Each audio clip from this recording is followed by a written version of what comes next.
आज का शुभ संदेश, अपना सो जावे नहीं, जावे सो अपना नहीं। ये एक बहुत अच्छा सूत्र है, एक बहुत अच्छा फॉर्मूला है, एक बहुत अच्छी युक्ति है। देखिए, जब अब ये धारणा बना लेते हैं तो हम निश्चिंत रहते हैं, हम कभी परेशान नहीं होते हैं।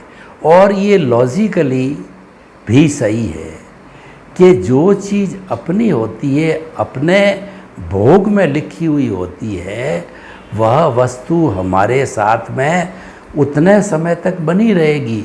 और जब हमारा भोग समाप्त हो जाता है तो वह वस्तु एक क्षण भी हमारे साथ नहीं रहेगी।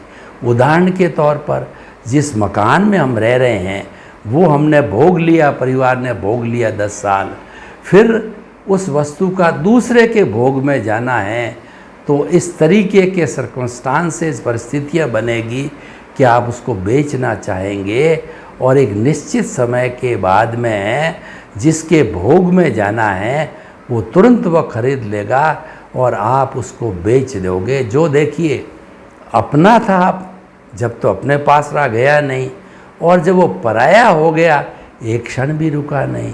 उस तरीके से देख लीजिए कि आप ट्रेन के अंदर चल रहे हैं और आपके गले के अंदर जो सोने की चेन पहनी हुई है उसका हुक खुल गया और आप जो है वो हाथ धोने के लिए गए तो वो चेन गिर गई, आपको मालूम नहीं पड़ा। लेकिन क्या थोड़े समय के बाद में आपने संभाला कि मेरी चेन गिर गई, तो पुनः आप उस रास्ते से गए तो वो चेन क्या है कि हमारी बैठने वाली सीट थी उसके नीचे जाके गिर गई, आपकी नज़र वहाँ पड़ी और आपने उठा ली, क्योंकि वो आपका था इसलिए वो गया नहीं। और वो पराया होना था, वो आपका नहीं था, तो वो चैन जो है सीट के नीचे नहीं गिर करके जो है रास्ते पे गिरती और कोई भी उसको उठा लेता। तो इसलिए आप निश्चिंत रहें। इसका अर्थ ये हुआ कि आपको चिंता करने की ज़रूरत नहीं है, क्योंकि ये तो प्रकृति, ये तो कुदरत काम करती है, ये तो भाग्य काम करती है। सारा कार्य कुदरत अपने आप जो है संजोग जुटाती है। आपका है तो वो जाने नहीं देती है, आपका नहीं है तो वो रहने नहीं देती है।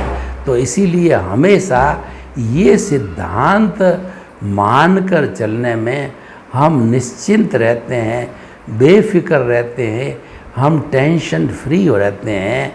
और जो कुछ भी हमारे साथ में घटित होता है तो हम ये मान कर चलते हैं कि भाई अपना चला भी गया तो हम कभी भी दुखी नहीं होते हैं। अपना मान लीजिए कोई बहुत घर का व्यक्ति, माता पिता, बेटा जो है वह कुछ जो है वो बीमार होकर के चला गया तो इतने समय अपने साथ था, संजोग था, लेकिन अब पराया होना था, उसको जाना था, एक क्षण भी नहीं रुका।